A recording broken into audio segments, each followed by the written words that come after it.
Our top story, red terror struck in the heart of Chhattisgarh today. 10 policemen and a civilian were killed in an IED blast in Dantewada this afternoon. They were on their way back from an anti-Naxal operation when they fell to Naxal terror. Also dead, the driver of the minivan. The Jawans belong to the District Reserve Guards, a locally raised force that is specially trained to eliminate Maoists. Now, red terror in India has come down dramatically. But over the years, there have been some major attacks that remind us of what was once India's biggest internal security threat. If you remember 13 years ago, in April 2010, 75 Jawans were martyred in one of the deadliest Maoist attacks in the Red Corridor. Let's step back a bit and look at the larger picture here. Parts of central and eastern India have struggled with Naxalism for decades now. In fact, the threat has been looming ever since India gained independence. The war that Maoists claim as a war of the poor has claimed thousands of lives over the last few decades. Governments from the UPA to the NDA have come after Naxals with all guns blazing, and that effort has yielded results. The Red Corridor has shrunk significantly over the last 11 years, and we now see a 77% reduction in the number of attacks, while the number of deaths in these attacks has come down by 85% in the last 11 years. But the question that is crying for our attention tonight is this: why does Chhattisgarh continue to be the hotbed of Naxal violence? Out of over 2,000 Naxal attacks that took place in the country between 2018 and 2020, why is it that almost 50% of them happened in Chhattisgarh? Why is it that Sukma and Dantewada continue to be the hotbed of deadly Maoist attacks that do not differentiate between security personnel and civilians? Now, if you look closely, there is a pattern to all these attacks. If you look at the timeline of these attacks, you will see that a majority of these happened between March and July. Now, one of the reasons for this is because monsoons kick off from July in the region, which makes movement very difficult. But these incidents have to be a chilling reminder of why Naxal attacks are far from over. But what is it that makes Chhattisgarh the ideal breeding ground for Naxalism? A very simple answer lies in its terrain. Chhattisgarh is a large state, a very large state. It's thinly populated. The terrain is very thick. It has lush forests, and it has a very large tribal population that has been ungoverned for years. And in that case, what should the security forces actually do to combat this crisis? This is the question we are trying to answer tonight on Urban Debate this evening. Let me go straight across to my guests who are joining us this evening on the show. But before we do that, let's quickly listen in to what the Chhattisgarh Chief Minister has said today. ये बेहद दुखद है और मैं जो हमारे जो जवान शहीद हुए हैं उसके परिवार के प्रति संवेदना व्यक्त करता हूं। लेकिन जो ये लड़ाई है वो अंतिम दौर पे चल रहा है और नक्सलियों को किसी सूरत में छोड़ा नहीं जाएगा और निश्चित रूप से उस योजनाबद्ध ढंग से बना के ये नक्सलवाद को ही समाप्त करेंगे। जिला दंतेवाड़ा के थाना अरणपुर क्षेत्र अंतर्गत पूर्व हिडमा इलाका में दरबा डिवीजन माओवादी कैडर्स का उपस्थिति की सूचना पर दंतेवाड़ा डीआईजी द्वारा एक अभियान संचालित किए गए थे। अभियान के पश्चात तब जिला मुख्यालय दंतेवाड़ा वापस लौटा थे। इस दौरान अरणपुर एवं समेली के बीच में डीआरजी गाड़ी को आईडी के माध्यम से माओवादी द्वारा टारगेट की गई। उस घटना में हमारे एक वाहन आईडी के चपेट में आ गए थे। उसमें 10 डीआरजी जवान एवं एक सिविलियन ड्राइवर कुल 11 लोग का शहादत होगी। अतिरिक्त रीइंफोर्समेंट पार्टी सीआरपीएफ एवं डीआरजी घटनास्थल पहुंच गई है। अभी घटनास्थल से सभी शहीदों का बॉडी को इवैक्यूएशन का कार्रवाई की जा रही है। स्पॉट में सीनियर ऑफिसर्स का भी अभी पहुंच गए हैं। अभी लगातार सर्चिंग अभियान जारी है और घटनास्थल की जो निरीक्षण के पश्चात और संपूर्ण विवरण प्राप्त हो सकता है। Let me go straight across to my guest this evening to understand why Chhattisgarh continues to be a hotbed for Naxal terror. Prakash Singh is an author. He is also the ex-chief of the BSF. was posted in that region. And PK Mishra is a former ADG of BSF, again, someone who's been posted in that region. Gentlemen, thank you very much. This is going to be a short discussion. I quickly, Mr. Prakash Singh, want to ask you what you make of the attack that has taken place today, and what the messaging is as far as the Naxals are concerned. Are they trying to tell us we are still alive? You may think we don't exist anymore, that you have wiped us out, but we are still here and still very much in a position to create mayhem in India. Yes, actually, the message is that we are still alive and kicking, and we have the capacity to launch attacks on security forces. And they had to do this because the Home Minister has been repeatedly telling the media and through media, the people of this country, that the battle against Naxalism is in the last stages. And in February 23, he said that we are going to finish Naxalism by 2024. And actually, if you go to an earlier statement of his, in 2019, he had said that we'll bury the Naxals 20 feet under the ground. So he has been making very confident statements which do not reflect the ground reality. Because I mean, there is a tendency to look upon the Naxal problem as only a law and order problem only. Now, on the law and order front, the security forces have done a lot. They are dominating the areas. But there are several other components of the problem. There's a social component, there's an economic component. Unless there is an all-out attack on the Naxal problem, and unless there is a whole of government approach to this problem, I think this problem is going to haunt us for many more years. And in this context, I must just tell you that, I mean, as far back as 2010, Chidambaram had said that the Naxal problem would be finished within the next 3 years, in 2010, mind you. In 2018, Rajnath Singh said that the Maoist problem will be dealt with or finished in another 2 or 3 years. So 2010, you had one home minister saying that next 3 years. 2018, another home minister saying that within the next 2 or 3 years. And now you have Mr. Amit Shah saying that by 2024, we are going to finish the problem. Yes, as far as the law and order aspect is concerned, you have done tremendous work, and the security forces have contributed very substantially. As you yourself said, the LWE violence has come down by 76 or 77%, and killings are down by 80 to 90%. And the districts affected have also come down from 90 to 45. So all these parameters are fine, and they are indicative of good work done by the security forces. But there are certain fundamental flaws in our approach. There are certain fundamental lacunae in our tactics, which is costing us and where we have to pay the price in terms of casualties and losses by the security forces. I mean, if you want me to tell you a very fundamental flaw in our approach, you see, the states, I'll come to that. Very well. I'll come to that. Give me a minute.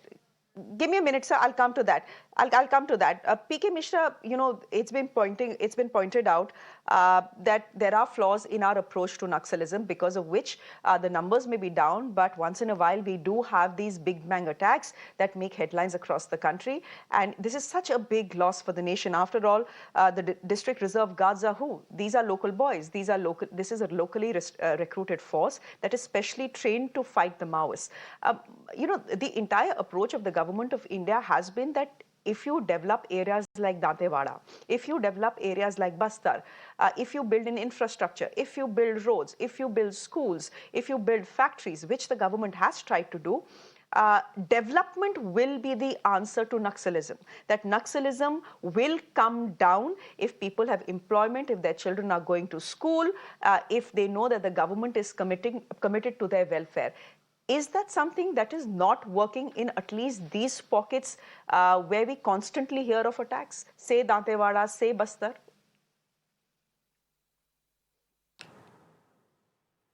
Yes, I can well tell you why it is happening at Dantewada and why it is happening only in Chhattisgarh. If she starting from Sukma, I have visited both incidents 1 week after both the incident at Darba Ghati and Jiram Ghati, where Mrs. Shukla was injured and Mahinder Karma was assassinated, and there were a lot of persons they were killed. So was also at Jiram Ghati, and similar thing happened at Chitagupa and other places at Bijapur and Kanker and Sukma. I can well tell you, I have gone to these places to Kanker, and in that case also, see, in case of Darba Ghati, when they withdrew to Tulsi Dogri and from Tulsi Dogri to Malkangiri in Odisha. I visited those areas in Tulsi Dogri. It's all thick jungle. If you see Bastar, and if somebody has gone to Bastar and somebody has gone to Dandakaranya, he only will understand how difficult it is to control that area. And they are controlling since long. And these areas were underdeveloped. Definitely. The central government has issued, they are helping quite a lot, and a lot of IRB battalions were sanctioned, they were raised also, and a lot of tribals were recruited in paramilitary forces and in army, and also in IRB battalions, all the civil boys and girls, they were recruited, and that also development of schools, development educational institution, power, and then hospitals, road communication, and wireless communication, things are developing. Definitely there is a gap because you have to enter those areas. It's not only Narayanpur, it's not only Bijapur district headquarters, it's not only Kanker. You go inside, you go to interior areas, more development is required. What is happening now, CRP is opening FOBs, forward bases. You make forward bases inside Dandakaranya and communicate it with road, communicate with helipad, and then have communication and hit them hard in their own soil, by their own people, by their own young boys, recruit them there, then and there, and train them in the same terrain. And that is what is required. Perhaps we are lacking. I will tell you in this case particular, I come back to this case. I'll tell you very frankly what has happened. We must learn from our mistakes. SOPs are there, definitely. Drones are provided, definitely. Technically our weapons are upgraded. Our NVDs are upgraded, I admit. But what happens? What is the modus operandi of the Naxalites? Naxalites, just see now what has happened by ISI at Bimbargali. They attacked a Rashtriya Rifle vehicle when it was going on administrative movement and when it was raining. Now you see, they have planned the ambush when the police people, DRG, they went for anti-Naxal operation and they were returning using the same road and taking the vehicle. Vehicle you cannot use. You cannot take that same route when you are going for operation. And no drone cover. What for drones were there for anti-Naxal operation? Why it was being given? These are, of course, I am not finding fault. They are my boys. But you see, you are very correct in asking. You are making a valid point here. You are saying SOPs were flouted. You are saying that there are SOPs in place and these SOPs are to be followed by any force. Those SOPs were flouted. Why did they use the same route that they had taken to go to that anti-Naxal operation area A? And where were the drones? The drones are supposed to be your eyes in the sky. They are supposed to tell you if someone has laid a trap for you or laid an IED for you. Where were these drones? There is no point having these drones back in the barracks if our boys need them the most on the ground to ensure that they come back to the barracks and come back to their homes alive. Okay, give me a minute. Give me a minute here. Give me a minute here. Prakash Singh, I understand, you know, and I think Mr. Mishra has clearly explained why it is, just a minute, why it is so difficult. You know, there was a cordon laid, search operations are on, they will continue for a while, but we understand why it is so difficult to get hold of these Naxals, because they live in these thick jungles, in the middle of thick jungles, where it is virtually impossible for our forces to go looking for them. All right, I understand that. You were telling me, but that look at the larger picture. If we don't look at this one incident in isolation, there is a basic problem, you had said, in the way we approach Naxalism in this country. Why do you say that? No, I say that because, you see, the states have a tendency, and this seems to be their psychology, that they say it's a national problem. It's not a state problem, and therefore it is center's problem. They want the problem to be outsourced to the central armed police forces. And the center has willy-nilly accepted this position, and they have deployed in very, very large numbers the CAPF battalions. Look, the great experience of Punjab has been that unless the local forces take the lead, and unless they are in the forefront of any operations against the whether it's a local terrorist or local insurgents or local Maoists or whatever it is, unless they are in the forefront.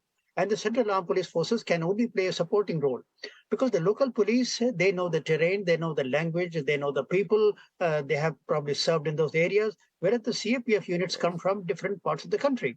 So the local police has to take the lead role in anti-Naxal operations, which they are not doing. You referred in your introductory remarks to the Dantewada massacre. I mean, you would recall that in that massacre, 75 CRPF Jawans were killed and one policeman was killed. Why only one policeman was killed? Because there were very small component of police there. See, the police is abdicating its responsibility in most of the Maoist affected states, and they say that no, it's a it's a national problem. Yes, it's a national problem, but at the state level, where law and order is a state subject, you have to be in the forefront of the battle. You can't be saying that law and order is a state subject, and at the same time, Mr. Prakash Singh, can I give you undertaking this? Can I give you a counter? Can I give you a counter to that? My counter to that would be the way Andhra Pradesh and Telangana have dealt with Naxalism. They have the Greyhounds, which is police forces, but specially trained police forces, and they are the ones who were launched to conduct surgical strikes, as it were, on Naxals, and they've been very successful. So it's not like all states have delegated the responsibility to the center. Shreya, you're only proving my point. In Telangana area, the local police, they had greyhounds and they went all out against the Naxals. And because they all went all out, they did not outsource the problem to the center, so they were able to deal with it. The problem with other states is that they are not taking the kind of initiative, the kind of drive, the kind of impetus, the kind of push with the Telangana area in the undivided Andhra Pradesh gave to the anti-Naxal operation, that they are not doing. And that is why this problem continues to linger on. You have only proved, you have only supported what I had said earlier. The other fundamental flaw, of course. Okay, fair point. Fair point, but may I continue? Fair point. The other fair point. But Chhattisgarh can easily argue that the district reserve force is exactly that, right? This is a force that is specially trained to fight Maoists. It's a force that comprises of local men, and this is an ideal combination to fight Naxalism in the region. And yet Chhattisgarh seems to be failing. Chhattisgarh is failing because they have not gone all out in the battle against Naxalism. They have been soft pedaling, and why? I mean, their intelligence cover is very poor. Intelligence coverage is very poor. They don't adopt an aggressive approach. Their forces, they are always looking to the CAPF to take the lead, and they say, all right, we'll follow you, we'll support you. That is the problem. They have to get over this psychology. Unless they take the lead the way the undivided Andhra Pradesh took, they will not be able to solve this problem. The other problem I wanted to say. My last question is to Mr. K Mishra. Sir, just a minute. Let me just get in Mr. K Mishra. Mr. K Mishra, I don't have too much time, so just keep your answers short.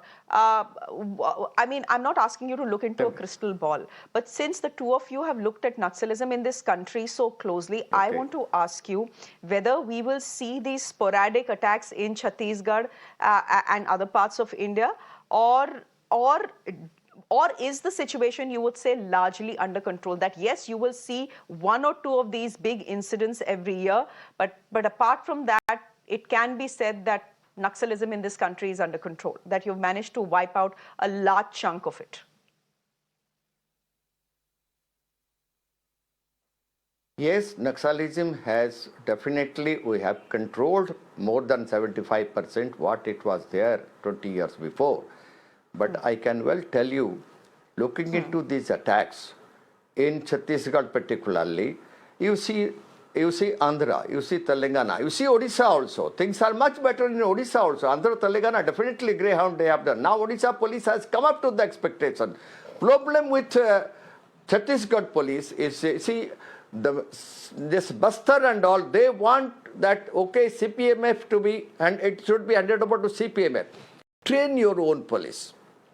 Develop your own intelligence. Give them NVDs. Give them how to have air to ground communication. They have to be trained in that. And particularly communication, between your armed forces up to the state level. That has to be sure. And intelligence. Why MAC is there? What for they cannot get intelligence from IB? They should have contact with them. And then when drones are there, satellites are there, since long it is being used. Why they are not using? And what are the training? Main part of it, we have got one of the best training center in Chhattisgarh, that is at Kanker.